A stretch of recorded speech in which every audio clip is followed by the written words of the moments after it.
When my father saw me step out of a taxi, his face fell. It wasn't just surprise, it was pain, a pain he tried to hide but couldn't. His eyebrows pulled together, his lips tightened, and for a moment he looked at me as if he was trying to solve a puzzle that didn't fit. I knew that look too well. It was the same look he used to give me when I was a child and came home crying after pretending everything was fine. A father always knows, and mine had always known when something was wrong.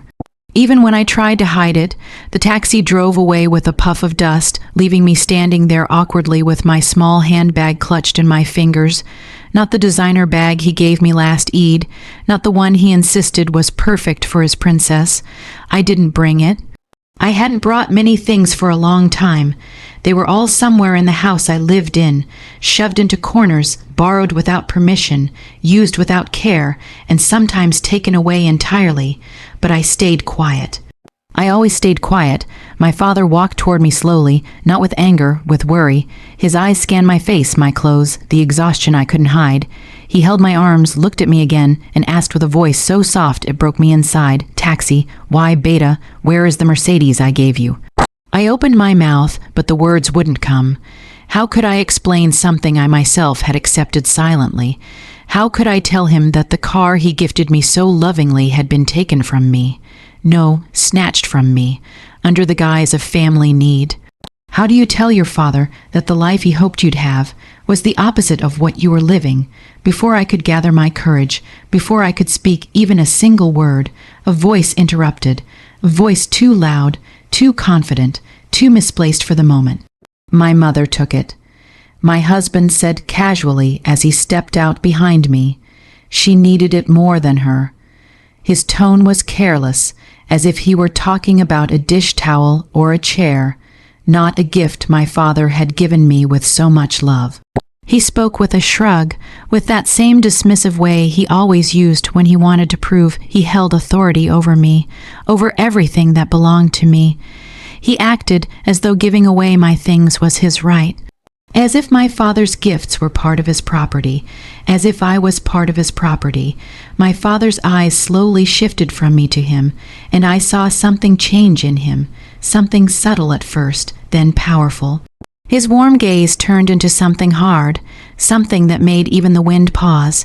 It was the look of a man who suddenly realized how deeply his daughter had been suffering. My husband continued, unaware of the storm he had just triggered. "My mother's car had an issue," he added lazily, "so I just gave her the Mercedes. It's not a big deal, not a big deal." The words sliced through my chest. I saw my father inhale deeply, a long, patient breath that trembled slightly at the end. I knew that breath.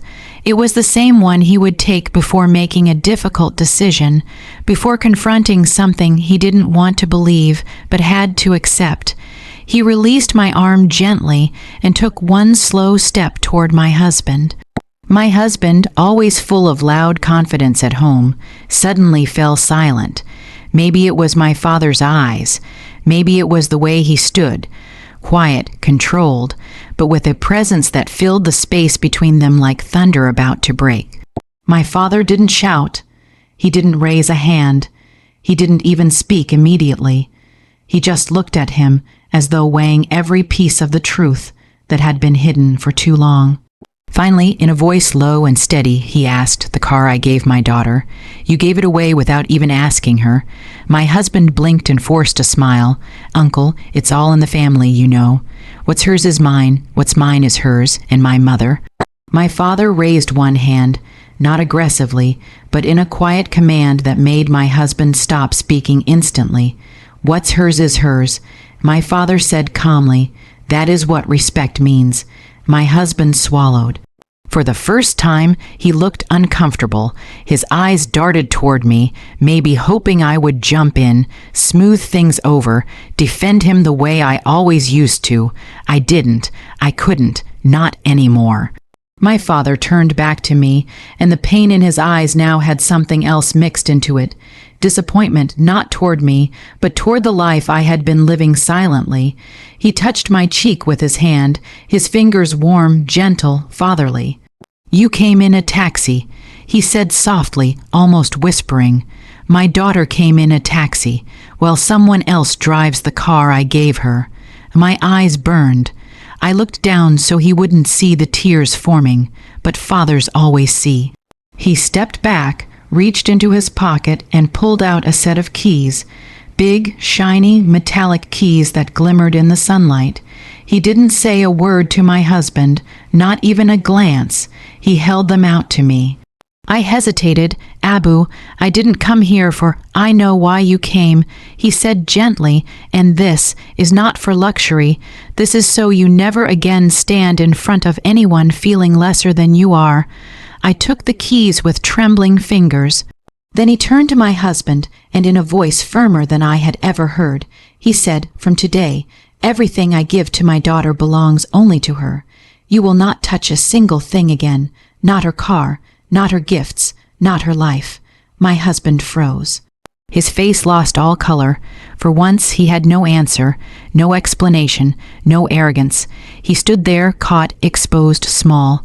I stood beside my father, feeling something inside me shift. For the first time in months, maybe years, I felt seen. Protected, valued. As we walked inside together, I realized something important. Sometimes a single moment, a single truth revealed, is enough to change everything. And that day, standing beside my father with those keys in my hand, something changed forever. Inside me, and inside the life I knew I would no longer live in silence. His question hit me like a slap, a soft voice carrying a heavy truth, a gentle sentence loaded with 1,000 unspoken worries. My father wasn't an angry man. He rarely raised his voice or demanded explanations. But the way he looked at me that moment, confused, hurt, and searching for something I hadn't told him, pierced through every wall I had built around myself. "Taxi, why Beta? Where is the Mercedes I gave you?" For a moment I forgot how to breathe. The world around me blurred.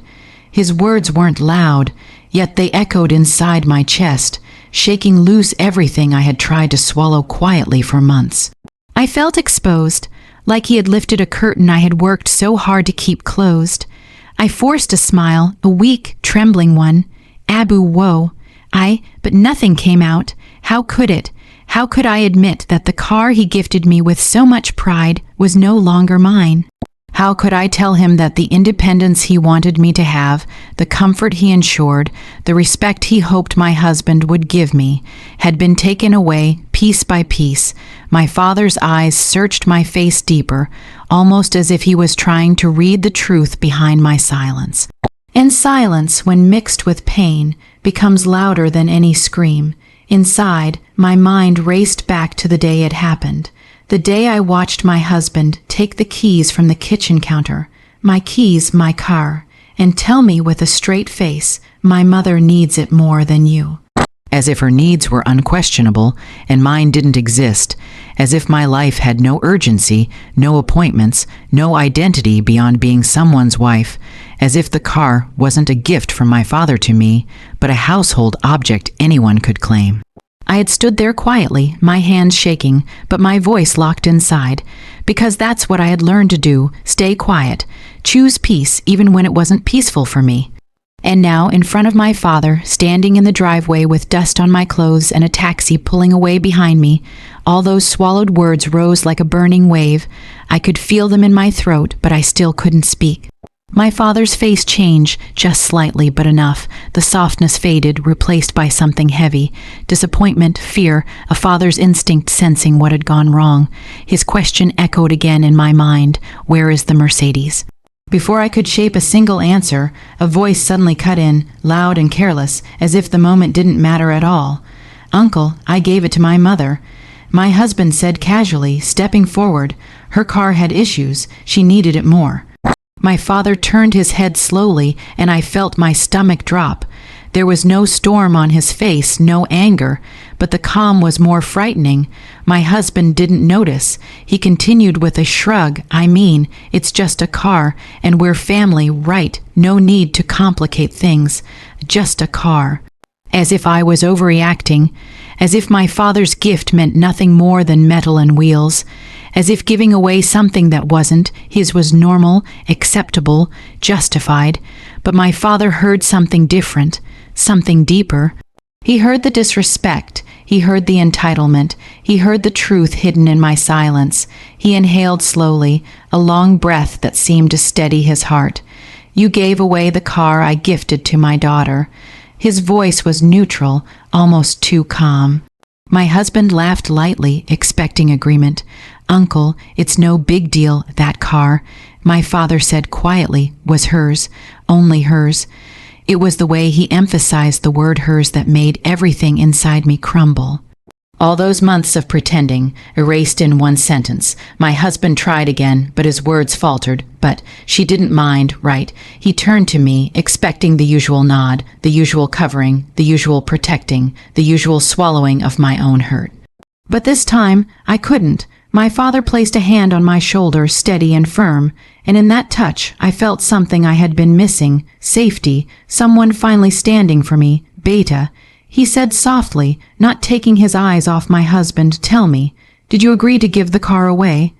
My lips parted, but no sound left, only tears that finally spilled over. My father didn't need my words anymore. My silence was enough. He turned fully to my husband, and the change in his posture made the air grow heavy. He wasn't angry. Anger would have been easier. He was disappointed, and disappointed fathers have a gravity that no voice can overpower. When a man takes what belongs to his wife without asking, my father said quietly, "He takes away her dignity first." My husband stiffened. His confidence slipped. He opened his mouth, but nothing came out this time, and when a man misuses what I give to my daughter, my father continued, his voice low, steady, unshakably firm, "He disrespects me as well." My husband swallowed hard. His eyes darted around, searching for escape, but there was none. My father stepped forward, not in aggression, but with a calm authority that froze everything around us. "If your mother needed help," he said, "you should have given her your own car, not hers, not the one I placed in my daughter's hands." My husband finally whispered, "Uncle, I didn't think that." My father said sharply but softly, "Is the real problem." Silence wrapped us like a cold blanket. Then, in a moment I will never forget, my father reached into his pocket and pulled out another set of keys. He pressed them into my hand gently, closing my fingers around them with his warm, steady palm. "You don't need to ask anyone for what already belongs to you," he said softly. My heart broke and healed at the same time. My husband stared in shock, but my father didn't look at him again. Instead, he looked at me as if giving me back something I had lost long ago, not a car, not a luxury. But my voice, and for the first time in a long time, I felt seen, not as a wife trying to keep peace, not as a woman shrinking to avoid conflict, but as a daughter who deserved respect, autonomy, and love. My father's question had hit me like a slap, but his support, it brought me back to life. Before I could answer, my husband stepped in confident, entitled, shameless. He moved with that same casual arrogance he carried everywhere, as if every space he entered instantly belonged to him, as if every conversation needed his voice, and every decision required his approval. It was a habit he never questioned, a dominance he wore like a second skin, and in that moment, as he positioned himself between me and my father, I felt the familiar tightening in my chest, the feeling of being overshadowed, silenced, erased. He didn't look at me, not even once. Instead, he looked directly at my father, as though I was merely a spectator in my own life. "Uncle, actually, I handled it," he said, his tone light and easy, the tone of a man who believes he's done something admirable. "The Mercedes, I gave it to my mother, just like that, as if he were announcing a donation or describing a generous gesture. As if the car that my father gave to me with so much love, wrapped in pride, wrapped in prayer, wrapped in a father's hope, was something he could hand over with zero hesitation. He wasn't embarrassed. He wasn't nervous. He wasn't careful with his words. No, He was proud. His next sentence was even worse. She needed it more. He added with a shrug, as though explaining something obvious, something sensible, something any reasonable person would applaud him for. Her car wasn't working properly, and well, she's my mother. The implication hung heavy in the air, and you're just my wife. You can manage. My father's face didn't change immediately. He stood very still, studying my husband in a way that made me want to shrink. Not because I feared my father's anger. He was never the shouting type, but because I knew that quiet expression, the slow, steady narrowing of his eyes, the way his jaw clenched subtly, the way his hand loosened and tightened by his side. Those signs were more powerful than any raised voice. Meanwhile, my husband continued confidently, completely unaware of the storm he was building with each careless word. "Honestly, it's not a big deal," he said, waving his hand dismissively. "We're all family. Cars come and go. She needed it. I handled it. Simple, simple." The way he said it, that one word alone revealed so much to him. It was simple. Taking what wasn't his was simple. Deciding for me was simple. Ignoring my feelings was simple. Overruling me was simple. Stripping me quietly of the respect I deserved was simple. He didn't see it as wrong, because in his world he had the right to everything. My things, my choices, my silence. But what he didn't know was that this time the silence wasn't mine alone. My father heard every unspoken truth in that moment, every sacrifice, every humiliation, every compromise I had made, every boundary my husband had crossed. Before my husband could continue his little speech, my father finally blinked, and that single blink carried more weight than any explosion of anger could. He turned his head slightly toward me, not fully, just enough to acknowledge me, and in that tiny movement I saw his heart break. Not loudly, not violently, quietly, in the way only a father's heart can break when he realizes his daughter has been hurting in ways he never imagined. But he didn't show it, not on the surface. My father's strength had always been in his control. He never accused without certainty, never reacted without purpose, so he simply asked my husband, in a calm voice that sliced through the air like a blade, "You gave away the car I gave to my daughter." My husband straightened his shoulders, mistaking my father's calmness for acceptance. "Yes, uncle," he answered confidently. "Her mother, my mother, is older. She needs comfort more, and she lives alone, so—" My father lifted his hand just slightly, enough to stop him mid-sentence, enough to make his confident voice stutter and die. I watched the shift in my husband's expression. His smile faded. His posture stiffened. The false pride that had inflated his voice began to leak out slowly, like air from a balloon that had been popped by a pin too small to notice. My father's eyes were steady, but there was something new in them now, a coldness wrapped in dignity, a disappointment wrapped in restraint, and my daughter, my father said softly, she didn't need comfort. The way he said comfort, so gently, so painfully, made my throat tighten. My husband opened his mouth, but nothing came out. His confidence had finally collided with a truth he couldn't dodge. My father took a slow step toward him, not threatening, not aggressive, but powerful enough to make even the wind feel heavy. My husband stepped back without realizing it. Authority knows no volume. True authority is silent. You took something that never belonged to you. My father said, something I gave to her with my hands, with my blessings, with my trust. There was no shouting. No anger, only truth, and truth, when spoken calmly, hits harder than any scream. My husband swallowed, his voice suddenly much smaller. "Uncle, I thought that." My father said sharply but softly, "Is the problem. You thought without her. You decided without her. You acted without her." My husband lowered his eyes, and my father continued, "You did not even bother to tell me, because somewhere inside you believed it would not matter. Silence spread around us like a shadow." For the first time, my husband looked at me. Not with confidence, not with dominance, not with that usual expectation that I would fix things for him, but with fear, a fear that came too late, because my father wasn't done. "You took my gift," he said slowly. "You erased my daughter's independence. You believed your mother's comfort was more important than her dignity." My husband's lips trembled a little, unsure what to say. Sorry would not be enough, excuses would not work. Then my father did something that silenced the world around us. He turned to me, gently held my hand, and said, "From today, no one, not even your husband, will make decisions for you again." My husband's face drained of color. My father reached into his pocket and pulled out a fresh set of keys. His second car, the one he rarely let anyone touch. He placed them in my palm and whispered, "This stays with you, only you." Something inside me cracked open. A mixture of pain, relief, and a strength I had forgotten was mine. My husband stood there, stripped of the authority he had taken for granted.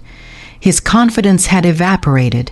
His entitlement had been exposed, and for once, he was silent. And in that silence, I realized something powerful.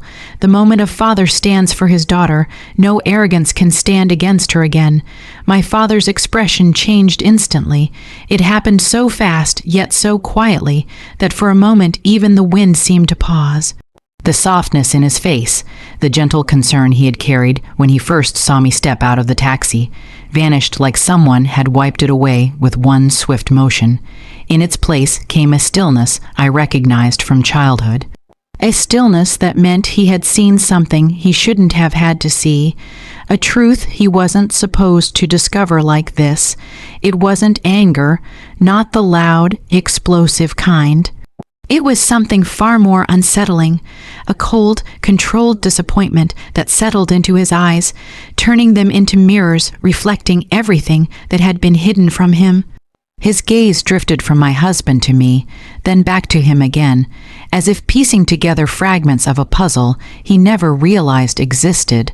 For a moment he didn't say anything at all. He didn't need to. His silence was louder than any words. It was the kind of silence that draws a line between what was once trusted and what has now been broken. My husband, oblivious to the shift in the air, continued speaking with his usual carefree confidence. "Uncle, really, it's nothing serious. Her mother needs help and I'm her son. It's my duty to support her."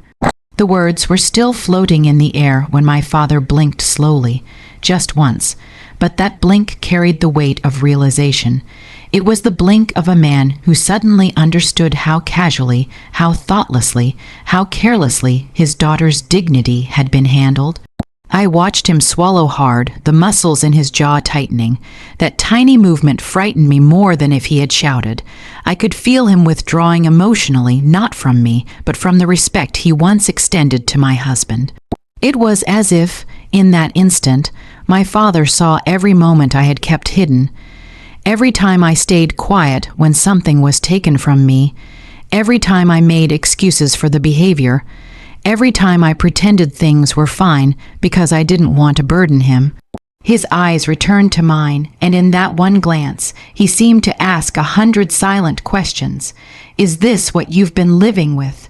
Is this what you call marriage? Is this why your smile has been fading? Is this why you've been distant? I looked away. My husband laughed lightly, nervously now, though he tried to hide it. Perhaps he could feel the temperature of the moment changing, the weight of my father's silence pressing down on him. "Uncle, trust me, she didn't mind," he added, gesturing toward me as if proving his innocence. "Right?" he asked, forcing a smile in my direction. My lips parted, but no sound came out. My father didn't need to wait for my answer. My silence spoke louder than the words I couldn't bring myself to say, and that was when everything shifted. My father straightened his shoulders, not dramatically, but with a quiet authority that grew around him like a presence, like a force no one could ignore. His chin lifted slightly, his eyes sharpened, and the warm father who had greeted me moments ago seemed to step back, allowing a different man to take his place, a protector, a man who would not tolerate disrespect. A father who had just realized his daughter had been suffering in silence. He finally spoke, and his voice was calm, but edged with steel. "You gave away the car I gifted to my daughter. He asked, each word slow, deliberate, as if he wanted to ensure my husband heard them clearly, so clearly that there could be no misunderstanding later, no excuse to hide behind. My husband nodded quickly, too quickly. Yes, Uncle, her mother, my mother, had an emergency. I thought you thought. My father interrupted softly, the interruption so controlled it sliced through the air like a clean blade without asking her. The way he emphasized asking her made my husband's confidence falter. I saw the first flicker of doubt appear in his eyes, the first hint of recognition that he may have crossed a line he could not step back over. My father took a step forward, then another. My husband took a step back without meaning to. The contrast between them suddenly became painfully obvious, my father with his quiet, unshaken dignity, and my husband with his cracking bravado. You took something that was not yours, and my father continued, his expression now firm, unreadable, but in his eyes lived the storm gathering strength. You took something given to my daughter, not to you, not to your family, not to your household. His voice deepened, though it never rose, to her. My husband tried to smile again, but it trembled at the corners. Uncle, it's not like that. We're all family and no, my father said sharply, but not loudly. Family is built on respect, respect for boundaries, respect for each other's things, respect for each other's dignity, and what you have shown today. He paused, letting the silence settle like dust. Is not respect. My husband looked away, but my father wasn't finished. He turned to me again, his expression softening just slightly. But the softening was wrapped in sadness, in guilt, in regret for not seeing earlier what he was seeing now. His voice, when he spoke to me, was gentler, fragile with emotion. How long have you been sacrificing like this, Beta? He whispered. A tear slipped down my cheek before I could stop it. My father turned back to my husband, his expression returning to that cold, unshakable clarity that revealed more than words ever could. You owe my daughter more than this, he said, much more. My husband's shoulders slumped.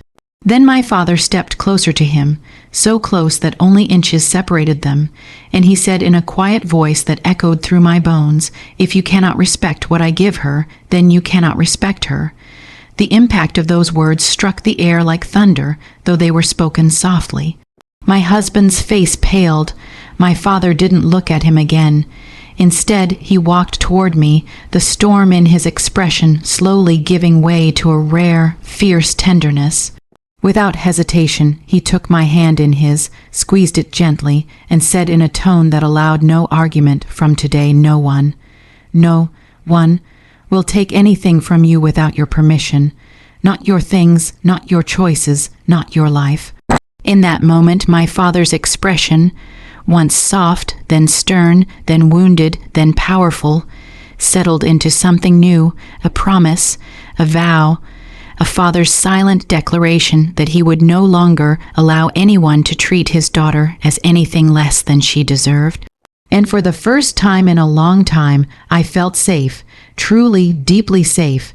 Then my father walked toward my husband, slow, steady, and unshakable. Each step he took carried a weight that made the entire atmosphere shift. It wasn't the walk of an angry man, nor the rushed steps of someone about to confront violence. No, it was the walk of a man who held truth in his spine, dignity in his shoulders, and decades of quiet strength in his heartbeat.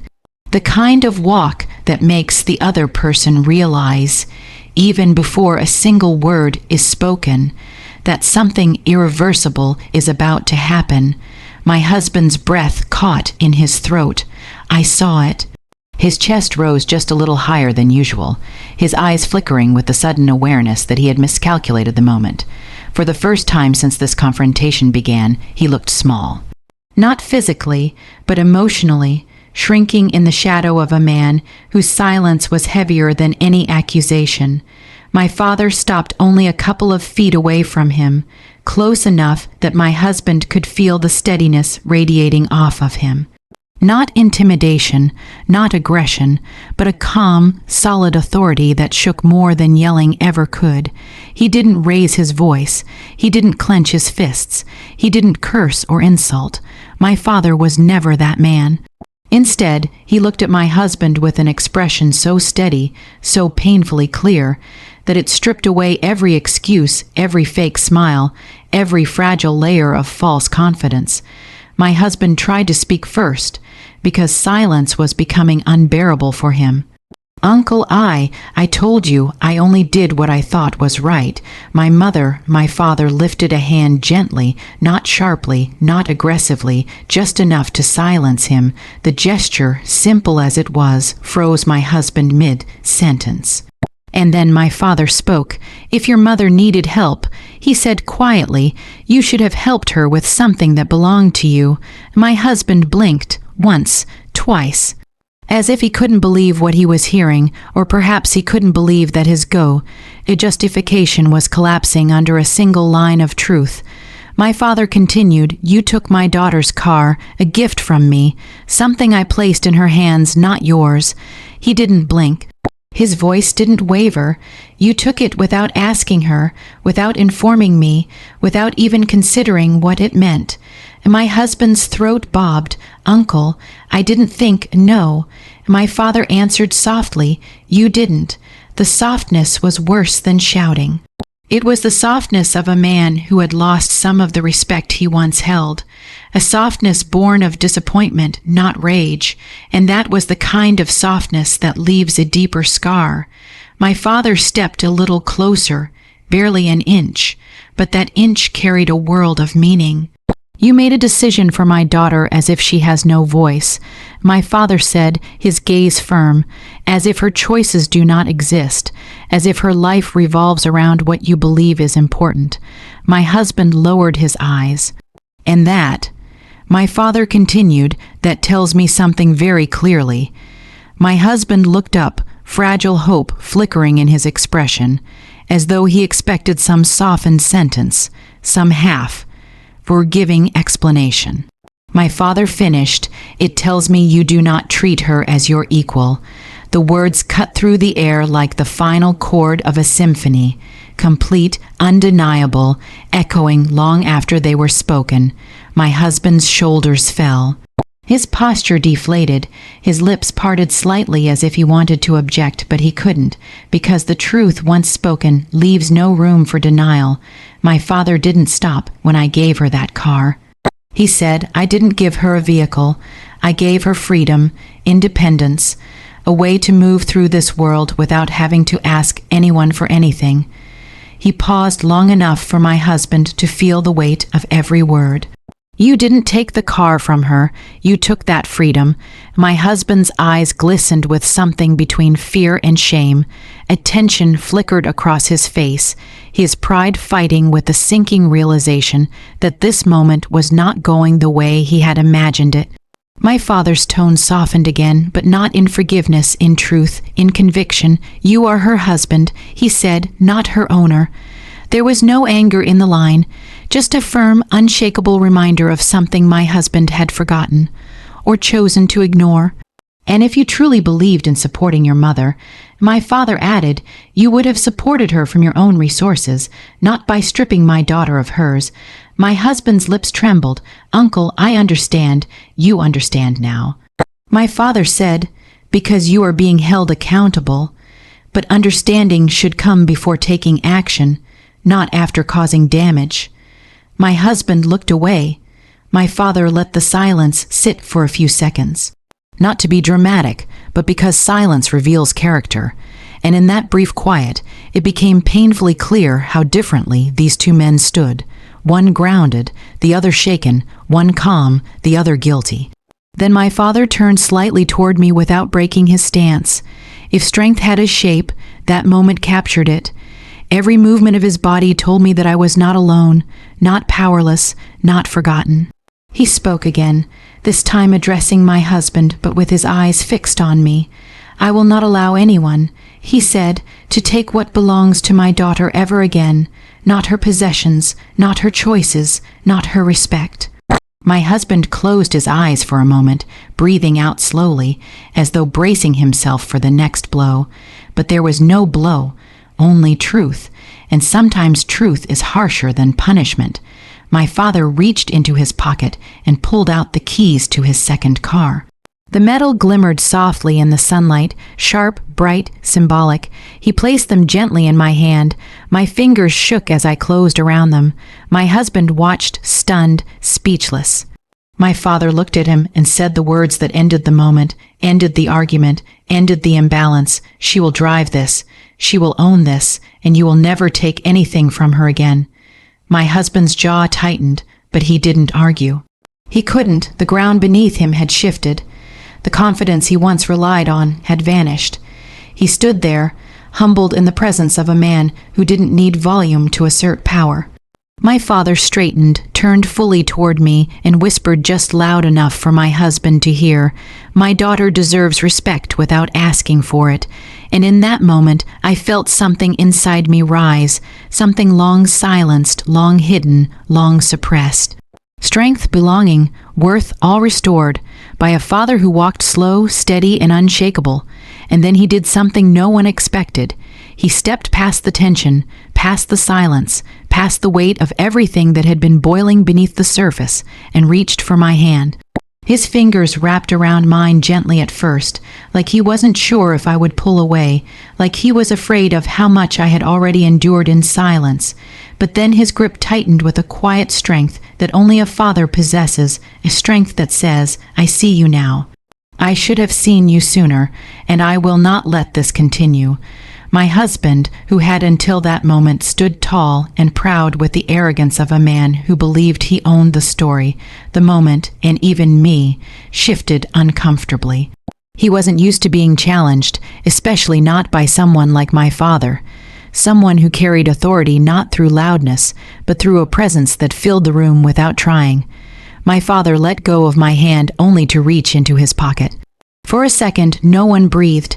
My husband's mother, who had been silently observing, stayed rooted in place, pretending not to understand what was unfolding, but very aware that something significant was about to happen, something that might not favor her son. My father pulled out a small leather pouch, the one he always used to carry important things, keys, heirlooms, symbolic objects that meant far more than their physical value. He opened it slowly, deliberately, letting the moment stretch long enough for the truth to settle over all of us. In that silence, I felt my heartbeat echo in my ears, each thud marking the end of the life I had allowed myself to shrink into. He took out a pair of keys, shiny, heavy, unmistakably new. My husband immediately realized what they were and took a small step forward, as if instinctively trying to insert himself again, trying to reclaim control of a situation that was rapidly slipping from his hands. But my father shot him a look so sharp, so commanding, that my husband froze mid-step. Then my father turned fully toward him, his voice quiet but carrying a force that made the walls themselves listen. "Everything I give," he said slowly, "I give to my daughter. You will not lay a finger on any of it again." The words were calm, but they sank like an anchor, final and unshakable. My husband's jaw twitched, pride battling fear, but he said nothing. He couldn't say anything. He had been stripped of the ground he stood on. My father placed the keys gently into my palm. His fingers lingered just enough for me to understand the message beneath the gesture, a message not spoken aloud. "You are not alone. I will stand with you now." I didn't know whether to cry, to collapse, or simply to breathe in relief after holding everything inside for so long. But my father wasn't done. He turned to my husband again, as if examining him with new eyes. "You gave away something that wasn't yours," he said, "and you did it without shame, without discussion, without respect. You treated my daughter like she is an accessory to your decisions. That ends now." My husband finally opened his mouth to speak, but my father lifted his hand. Not aggressively, not violently, just firmly enough to silence him. No, not a word. My husband's mother, sensing the shift in power, stepped closer as if to shield her son. "He only wanted to help me," she said softly, trying to sound innocent. He thought I needed it more. My father didn't even turn to look at her. Then he should have bought you one himself, he replied, but he will not do generosity at my daughter's expense. The room was so quiet now that even the hum of the refrigerator in the next room seemed loud. My husband looked from me to his mother, to my father, his certainty unraveling thread by thread. He had thought this moment would go differently. He had expected me to stay silent. He had expected my father to brush it off as a misunderstanding. He had expected to walk away respected, justified, even admired for his decision. But my father had dismantled that illusion in seconds. Then, with a calmness that made the weight of the moment even heavier, my father spoke again, this time directly to me, but loud enough for everyone to hear. "My daughter, you will never again live in a home where your worth is measured by what can be taken from you." I felt the words settle inside me like a long, lost truth returning home. My husband's face tightened. His pride, wounded and cornered, fueled a sudden defensiveness. "You're making it sound like I mistreat her," he said. My father raised one eyebrow. "Have you not?" The truth hung there undeniable, unavoidable. My husband opened his mouth, then closed it. There was nothing he could say without exposing himself further. My father took a step closer to him, not threatening, just resolute. "A marriage is a partnership, not ownership. You will not decide for her. You will not take from her. You will not disrespect her." Each sentence was a hammer striking the shaky foundation my husband had built over the years.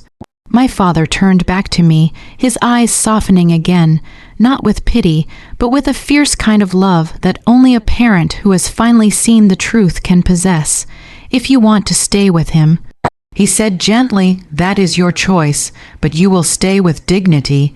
You will stay equal, and if he cannot give you that—" He didn't finish the sentence. He didn't need to. The unspoken truth filled the room. "If he cannot give you respect, you walk away." With my full support. My husband, desperate now, reached out toward me. "We can talk about this later," he murmured, once things calmed down. But for the first time, I didn't lean toward him. I didn't shrink. I didn't apologize for my own hurt. I simply stood still, with my father beside me, his presence an anchor I hadn't realized I still needed.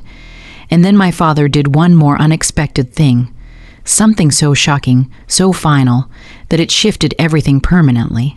He looked directly at my husband and said in a quiet, unshakable voice, "From today, you will treat her like a wife, not like property." And in that moment, the entire balance of our lives changed forever.